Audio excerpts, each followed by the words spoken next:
Bonjour à tous, bienvenue sur le plateau du Talk Automoto, la nouvelle émission préparée par la rédaction du mensuel Automoto, dont voici la couverture ce mois-ci avec les SUV qui feront l'actualité de cette année 2017. Chaque semaine, nous recevons un patron, un responsable, un directeur de marque ou d'équipementier que nous allons travailler au corps avec Jean-Luc Moreau, notre expert environnement à Automoto et la voix bien connue des auditeurs d'RMC dans votre auto chaque dimanche matin.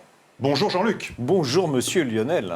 Alors nous recevons aujourd'hui un invité de marque, Monsieur Guillaume Devauchel, le directeur de l'innovation et de la recherche scientifique chez l'équipementier français Valeo.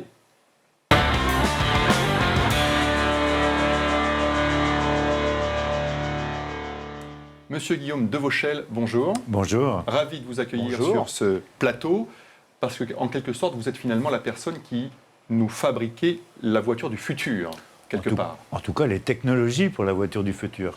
Alors, en ce moment se tient le CES de Las Vegas, le fameux Consumer Electronics Show, c'est bien ça, de Las Vegas. Valeo y joue un rôle prépondérant, enfin en tout cas, il présente de véritables nouveautés. Est-ce que vous pouvez nous en dire un peu plus ? Oui, Valeo est présent depuis plusieurs années sur le CES.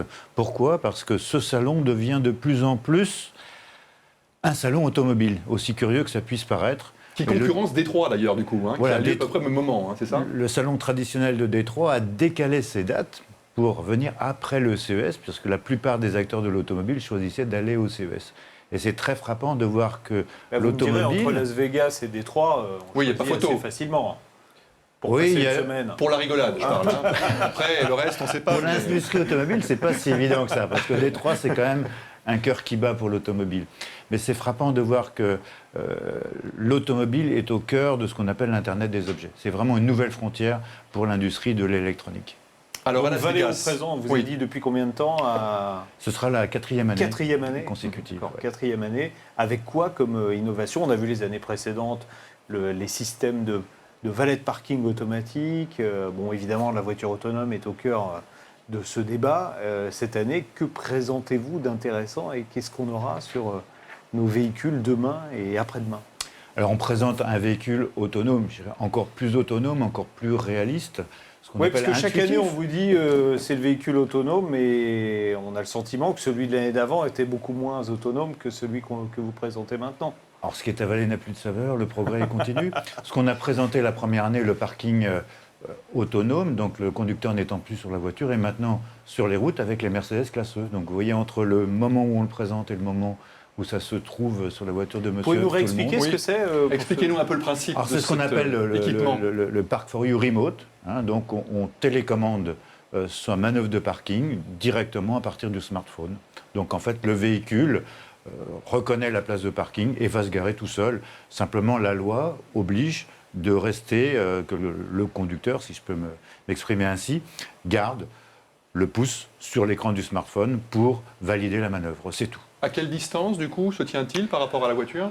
Il reste vraiment dans l'environnement, en fait, c'est ça. Le téléphone est à portée de Bluetooth, donc on va dire à une dizaine de mètres. D'accord. Donc on peut regarder sa voiture se garer toute seule. On regarde la manœuvre se faire sans aucune difficulté, automatiquement, en étant en dehors de son véhicule. Bon, voilà. Cette année, donc, 2017, qu'est-ce que vous nous présentez de beau ? Alors, on présente des véhicules, on va dire, réellement autonomes. Alors, réellement autonome, ça veut dire quoi ? En termes techniques, ça veut dire une triple redondance. Pour que le véhicule soit complètement autonome et qu'on ait cette probabilité d'avoir un accident à 10-9, c'est-à-dire moins d'une chance sur 1 milliard de kilomètres parcourus, donc ce qui est vraiment très très peu, il faut ce qu'on appelle la triple redondance. Alors, triple redondance, c'est quoi ? C'est 3 natures de capteurs différentes qui vous valident l'information. Exactement comme un homme a besoin de ses 5 sens pour se guider, là le véhicule autonome a besoin de 3 natures de capteurs. Donc on présente en première mondiale un triple cocon, donc un cocon c'est à 360 degrés. C'est radar, c'est lidar, c'est quoi ? Alors c'est un cocon de lidar, donc c'est pas 4 lidars indépendants, c'est 4 lidars qui forment un cocon tout autour de la voiture. Donc le lidar, M. Devauchel, excusez-moi, rappelez-nous, le lidar. Alors le lidar, c'est comme un radar, mais optique, et qui permet de faire vraiment une cartographie 3D de l'environnement du véhicule. D'accord. Donc on est capable de catégoriser des objets, de les placer de manière très très précise dans l'environnement et donc de prendre des décisions. Donc les 2 autres capteurs sont des radars et des caméras, donc le visuel. Donc là, le radar, en gros, détecte à quel objet il a affaire. C'est ça, en clair. Il fait le distinguo entre un objet fixe, un individu, un enfant. Voilà, Une donc le personne âgée, principe c'est de ça base du véhicule autonome, donc une fois qu'on a localisé le véhicule, c'est de comprendre l'environnement. Et donc on va regarder, le plus simple c'est de prendre le flux vidéo, donc on va regarder l'image et on va donc dans cette zone de l'image identifier un piéton par exemple.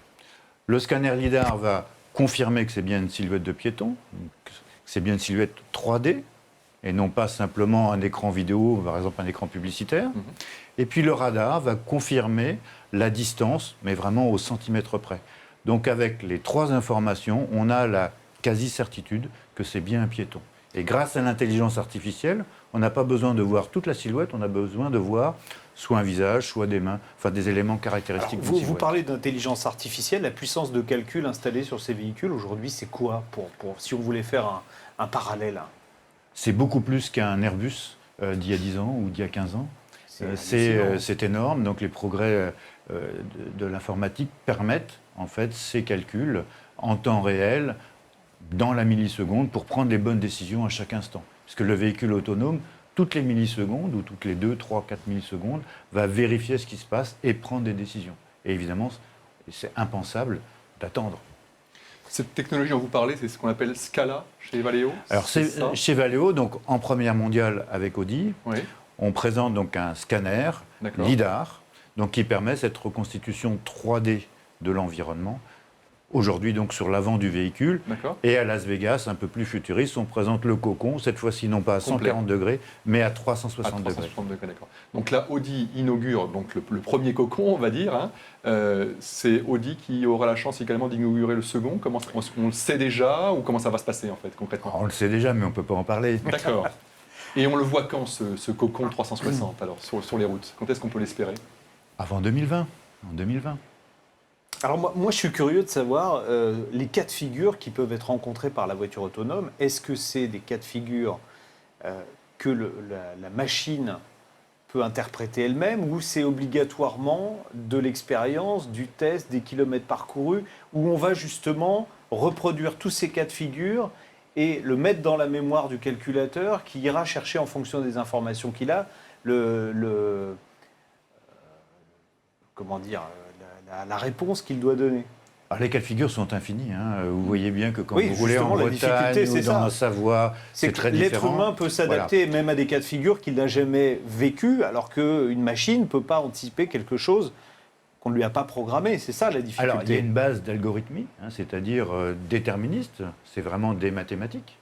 Mais ce n'est qu'une base, ce n'est pas du tout suffisant pour couvrir tous les cas de figure. Ensuite, on va donc développer ce qu'on appelle du machine learning, de l'intelligence artificielle. Donc on va rouler, on va donc apprendre aux capteurs et aux calculateurs à reconnaître des natures de situations. Je suis dans un carrefour, je suis dans une zone de travaux, etc.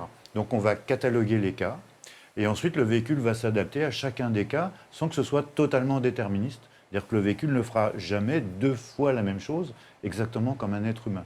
Par contre, il aura une flexibilité bien plus grande, il s'adaptera à tous les cas de figure, le carrefour, en contre-jour, quand il neige. Ouais. Et le choix, alors on prend toujours cet exemple-là, le choix de l'enfant qui traverse la route, qu'on va inévitablement percuter si on ne décide pas soi-même de mettre la voiture dans le fossé, est-ce que ça, une machine peut arriver à faire ce type de choix-là? Alors, le rôle de la machine, c'est d'éviter d'avoir ce choix. Et d'éviter d'avoir ce choix, c'est que par rapport à un être humain qui n'est pas toujours très attentif ou qui n'a pas toujours une vue parfaite, etc., les capteurs et le calculateur, eux, vont être en permanence extrêmement vigilants et réagir en quelques millisecondes. Donc, le temps, c'est de la sécurité, et donc le calculateur va prendre les décisions le plus tôt possible pour éviter justement d'avoir ce choix à faire. Mais on peut imaginer qu'un jour, il va devoir le faire, ce choix. Alors, c'est cornélien quand même. Alors, on peut imaginer qu'un jour, il n'y aura plus de bonnes solutions. Ça peut arriver, c'est le fameux cas sur 1 milliard. À ce moment-là, le calculateur va prendre ce qui est le moins pénalisant. Et ce qui est le moins pénalisant, donc se calcule en quelques millisecondes. Mais ce ne sera pas sur des critères, on va dire, éthiques d'écraser la grand-mère ou l'enfant, puisque de toute façon, on aura beaucoup de mal à distinguer l'âge de la personne, la taille de la silhouette, etc. Il peut y avoir des enfants plus grands que leur grand-mère. Donc ce sera prendre les conséquences de l'accident le plus petites possible, et donc ce qu'on appelle le risk mitigation, c'est-à-dire que le poids de l'accident sera diminué le plus possible. Ça veut dire qu'on pourra avoir des voitures réellement autonomes à quel horizon? Parce qu'il y a 10 ans, on nous disait en 2020, il y aura des voitures autonomes. Tout le monde sait qu'en 2020, ça sera pour le moment pas possible. De façon crédible, c'est quoi Alors moi, je suis plus optimiste que vous. Je pense qu'en 2020, vous aurez des véhicules autonomes. Non, parce qu'aujourd'hui, il y a des voitures autonomes. Moi, j'ai roulé en Mercedes classe E il n'y a pas longtemps, enfin des voitures semi-autonomes. Le problème, c'est quand on arrive dans des cas un petit peu compliqués, la voiture lâche l'affaire. C'est-à-dire qu'on se retrouve sans avoir été prévenu avec un système qui se désactive. Donc, ce qui peut provoquer quand même des surprises assez désagréables. Alors, oui et non. Donc en 2020, vous aurez des véhicules complètement autonomes, qu'on appelle de niveau 5, c'est-à-dire sans vraiment de chauffeur, mais sur des missions très limitées. D'accord, donc sur des parcours prédéterminés, ce n'est pas des voitures dans lesquelles on montera en disant je veux aller à tel endroit. Alors, si, mais par exemple dans un quartier donné. D'accord, sans même personne à bord, vous voulez dire, sans même personne au volant. Sans même personne au volant. Donc il y a des expériences à Singapour, il y a des expériences à Lyon, en Suisse, etc., de navettes autonomes. Donc là, il y aura vraiment des navettes sur la voie publique, autonomes, de niveau 5, mais pour des missions limitées. Ensuite, vous aurez une deuxième catégorie de véhicules qualifiés d'autonomes. Ce sont des véhicules qui vont se conduire dans certaines circonstances de manière autonome, mais qui vont demander de temps en temps au conducteur de reprendre la main. Et moi, je pense que c'est une réelle valeur pour le conducteur. Vous êtes sur un périphérique, vous êtes dans un embouteillage, vous lâchez la main. Si le véhicule vous demande de reprendre la main quand vous sortez du périphérique, vous avez déjà gagné un quart d'heure, une demi-heure de temps qui était un petit peu gaspillé et inutile dans ces embouteillages. Donc c'est vrai, en 2020, le véhicule de Monsieur Tout-le-Monde ne sera pas complètement autonome, mais offrira déjà une valeur. Alors déjà dans ces manœuvres de parking, Valeo a déjà équipé plus de 10 millions de véhicules avec des manœuvres de parking automatiques ou semi-automatiques. Donc manœuvres de parking, manœuvres en ville, et manœuvre sur des autoroutes périurbaines ou sur des autoroutes bien dégagées à 130 km/h. Est-ce que l'avènement de la voiture autonome ne va pas nous conduire à rouler de moins en moins vite et que justement par nécessité de sécurité, la voiture ira beaucoup moins vite que nous roulons encore aujourd'hui? Alors c'est un paradoxe, puisqu'en fait, aujourd'hui, la moyenne diurne dans Paris, les jours de semaine, je crois que c'est 15 km/h, et c'est vrai dans toutes les grandes villes. Et en fait, si on limite un véhicule autonome, on va dire à 30 km/h, la vitesse moyenne augmente. Pourquoi? Parce que le véhicule est capable d'appréhender quand le feu passera au vert, etc. Donc il n'y a pas ces effets d'accordéon quand on redémarre au feu rouge. Donc en fait, la vitesse moyenne augmente, mais la vitesse maximum diminue. Et à 30 km/h, on peut dire que le risque d'avoir un accident important en ville devient quasi nul. Il est moindre, bien sûr. Les Français sont plutôt bien placés dans ce domaine, et Valeo en particulier. On se situe comment par rapport à la concurrence étrangère? Alors les Français sont bien placés. Charité bien ordonnée commence par soi-même. Valeo est un leader mondial. On a vendu plus de 135 millions de capteurs liés aux véhicules autonomes cette année. Donc vous voyez que c'est déjà une réalité d'aujourd'hui. Ce n'est pas simplement un rêve. Les constructeurs français le sont. Et il y a un très bel institut de recherche qui s'appelle VDCOM qui fédère toutes les énergies autour de ce sujet du véhicule autonome. Donc vous êtes le président d'ailleurs. J'étais le président il y a encore quelques semaines. Voilà. D'accord. Est-ce que ce ne sont pas du coup les constructeurs premium qui vont naturellement, bien sûr, être les premiers à profiter de toutes ces merveilleuses technologies parce qu'ils ont les moyens de se les offrir? Alors je dirais comme d'habitude, les constructeurs premium montrent la voie. Pourquoi? Parce que d'abord ils ont des clients technophiles qui veulent de la technologie, ils ont aussi les moyens de se les payer. Et puis ensuite, de mon point de vue, le véhicule autonome, ça fera exactement pareil que les éléments de sécurité d'aujourd'hui, l'ABS et l'ESP, ce sera digéré par le grand public et finalement quasi standard. Et moi, ce que je prévois, c'est cet effet d'avalanche. L'intérêt pour le conducteur est tel qu'on passera très très vite du premium au grand volume. Alors Valeo, ce n'est pas que la voiture autonome, c'est plein d'autres innovations. On pourrait en balayer quelques-unes. Par exemple, parlez-nous un peu de cet hybride accessible, cet hybride 48 volts que l'on va retrouver très prochainement, je crois, dans une voiture française. Alors le véhicule autonome, finalement, les grandes révolutions du véhicule du futur, c'est le véhicule autonome, l'électrification et ce qu'on appelle les nouvelles mobilités, tout ce qui est digital. Et tout ça, ça va ensemble. C'est beaucoup plus facile de rendre autonome un véhicule avec une propulsion électrique qu'une propulsion thermique. Donc ça, c'est sûr. Pourquoi ? Pourquoi ? Parce que les lois de commande d'un moteur électrique sont beaucoup plus faciles et beaucoup plus souples qu'un moteur thermique.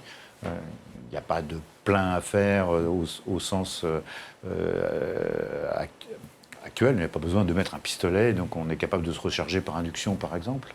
Donc l'électrique se prêtera beaucoup mieux à l'autonomie que le thermique. Beaucoup plus facilement. D'accord. C'est infiniment plus facile avec une motorisation électrique, même partielle, qu'une motorisation purement thermique. Le moteur électrique peut aller à très basse vitesse, par exemple. Donc pour répondre à votre question sur le 48 volts, le 48 volts, c'est finalement l'hybride abordable. Alors d'abord, pourquoi Alors, comment 48 ça marche volts rapidement? Vous pouvez nous expliquer? Alors aujourd'hui, on a un réseau de bord de 12 volts. Donc ce D'accord. réseau de bord existe depuis les années 60, n'a pas évolué. Il alimente. Il alimente les phares, la climatisation, les essuie-glaces, etc., etc. D'accord. Mais il est trop faible pour faire véritablement de la traction. Il permet de faire dans ce qu'on appelle le stop-start, donc le moteur s'arrête quand le véhicule est à l'arrêt, et il peut donner un petit supplément de couple, mais ce n'est pas suffisant pour faire de la traction complètement. Alors, 48 volts, c'est 4 x 12, 4 fois plus, donc c'est ouais. 4 fois plus puissant, tout simplement. Donc là, on obtient des gammes de puissance, on va dire 15-20 kW, suffisantes pour faire de la traction en ville, ou même pour maintenir une vitesse sur autoroute à vitesse stabilisée. D'accord. Donc conséquence de ça, évidemment, des économies. Des économies d'énergie, et pourquoi pas plus que 48 volts, c'est qu'en dessous de 60 volts, il n'y a aucun risque, donc il n'y a pas de précaution particulière. Donc dès qu'on est dans des tensions supérieures, c'est comme à la maison le 220 volts, il y a des disjoncteurs différentiels, il y a du câblage spécifique, et ça devient dangereux. Donc le choix du 48 volts, c'est à la fois un choix simple, absolument sûr, sans rupture technologique, et qui permet d'avoir, on va le dire comme ça, 80% des fonctions de l'hybride complète, mais avec 20% du coût.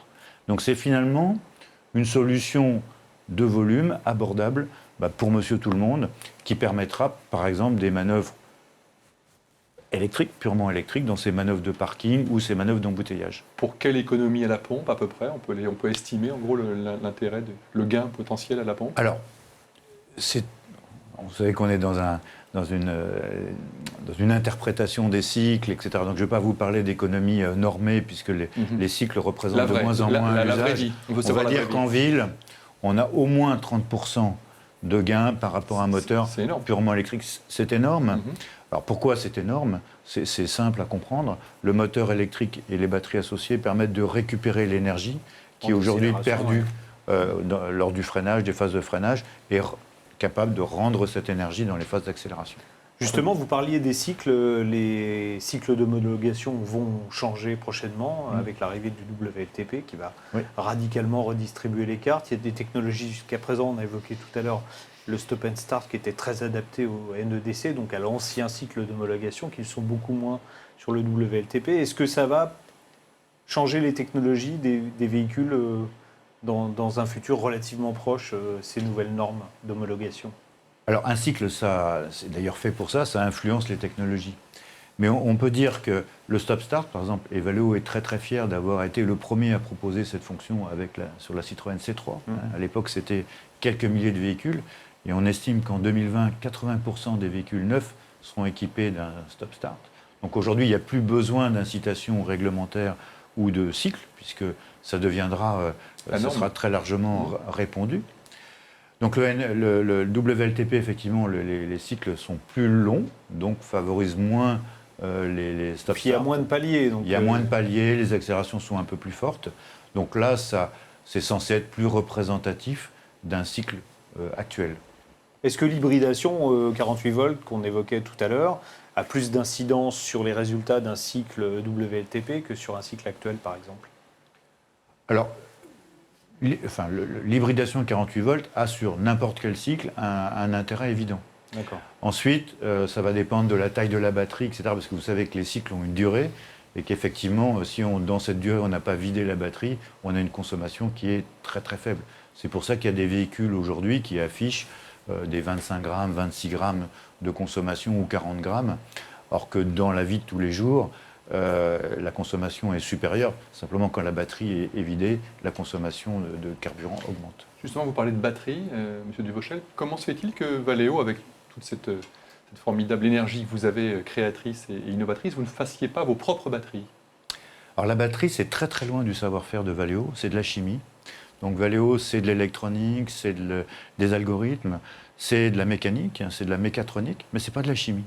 Alors il y a un seul produit de chimie qu'on maîtrise bien et on prétend être peut-être le numéro 1 ou le numéro 2 mondial, c'est les garnitures d'embrayage de friction. Et simplement pour maîtriser un produit tel que des garnitures d'embrayage, qui peut paraître banal, il n'y a que quelques sociétés au monde, on va dire moins de 3, capables de maîtriser cette technologie. Et Valeo souhaite vraiment, dans chacun de ces métiers, être le leader mondial ou être un des 2-3 leaders. Et dans les batteries, il n'y avait aucune chance, donc on n'y va pas. Par contre, on connaît très très bien le comportement des batteries, on est capable de faire l'électronique associée aux batteries, on est capable, et on est d'ailleurs le leader mondial, de faire le refroidissement ou le maintien en température des batteries. Une batterie, c'est un objet fragile, c'est de la chimie. Quand on fait de la charge rapide, vous imaginez la quantité d'énergie injectée dans un liquide, finalement, dans un produit chimique. Donc il va chauffer, il faut être capable de refroidir de manière instantanée cette batterie, ce qu'on appelle du flash cooling. Et Valeo se spécialise dans ces fonctions qui sont tout aussi nobles que le cœur de la batterie. Alors, vous évoquiez tout à l'heure alors les frictions, les embrayages, les plaquettes de frein.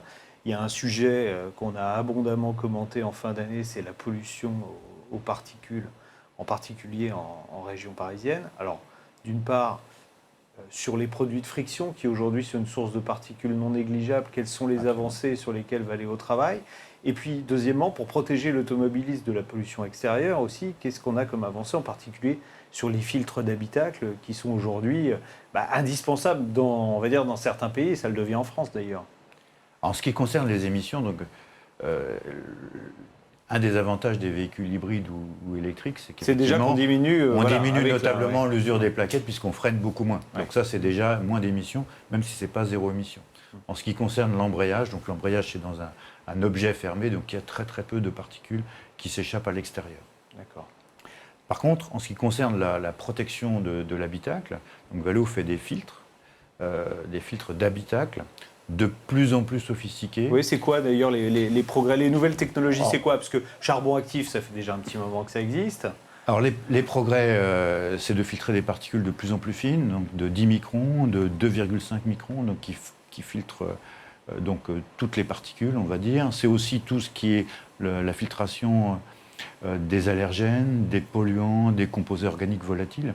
Donc aujourd'hui, on déploie toute une gamme de filtres qui non seulement protègent la santé des occupants d'habitacle, oui, mais qui en plus peuvent être actifs. En Asie, par exemple, on imprègne le filtre d'un composé proche du wasabi, donc l'écorce d'arbre. Ça pique. Ça pique, mais ça a surtout comme propriété de se transformer en vitamine C au contact de la peau. Donc vous voyez que le filtre on peut aussi faire de la thalassothérapie dans sa voiture alors. On est capable de faire aujourd'hui les ions des montagnes, donc les ions positifs ou négatifs qui vous reconstituent un air qui est particulièrement propice. On est capable de filtrer avec des UV l'ensemble des particules. Donc effectivement, et ça c'est très important, notamment pour l'Asie où l'atmosphère est encore pire qu'à Paris ou qu'en France. Et donc reconstituer ce qu'on appelle du santé-bien-être à bord du véhicule. Et mon pronostic, c'est que la voiture du futur, quand on leur a déchargé le conducteur de ces tâches de conduite un peu répétitives, pour ceux qui font du trajet travail tous les jours, va permettre aux conducteurs et aux occupants du véhicule de s'occuper de leur santé et de leur bien-être. Alors leur bien-être en communiquant avec les réseaux sociaux ou qui y veulent, mais aussi de la santé en respirant de l'air qui est purifié, pourquoi pas en se soignant grâce à des filtres qui seront imprégnés de Donc on ira produits, faire un tour de voiture quand ça va pas bien et puis ça ira mieux quand on sortira, c'est ça? Ça a toujours été un petit peu le cas. La voiture, c'est aussi un rêve. Ça peut être un plaisir, effectivement. Je ne suis pas sûr que la maire de Paris partage votre avis, mais bon, alors justement, ça peut être un plaisir. Vous listiez ces innovations qui arrivent très prochainement. Vous en avez comme ça quelques autres à nous donner pour... Faites-nous un peu rêver, monsieur. Est-ce qu'il y a des choses qu'on ne sait pas, par exemple? Un truc secret. Parlez-nous par exemple, celui-là on le sait, mais parlez-nous un peu de par exemple, Clean for You. En quoi ça consiste? Parce que je trouve ça génial. Moi. Alors, Clean for You, c'est simplement se débarrasser des corvées du nettoyage de pare-brise. Que ce soit l'hiver quand il fait froid, le petit matin, donc il faut gratter le pare-brise, qui n'a pas pesté. Voilà. Bien sûr. Donc là, simplement, en utilisant la technologie du smartphone, donc, vous voyez qu'il gèle. Hein, donc vous appuyez sur un bouton sur votre application et le pare-brise va se dégeler de manière un petit peu miraculeuse, sans avoir à démarrer le moteur, donc sans polluer du tout, puisque c'est simplement un sel qui est assez proche du sel qui dégivre les routes aujourd'hui. Et donc vous arrivez, le pare-brise est parfaitement propre quand vous rentrez dans votre véhicule. Et l'été, le même système est capable d'enlever les moustiques. Après notamment un long trajet sur autoroute, au bout de 2 heures, la pause s'impose. Et là, vous cliquez sur le même bouton.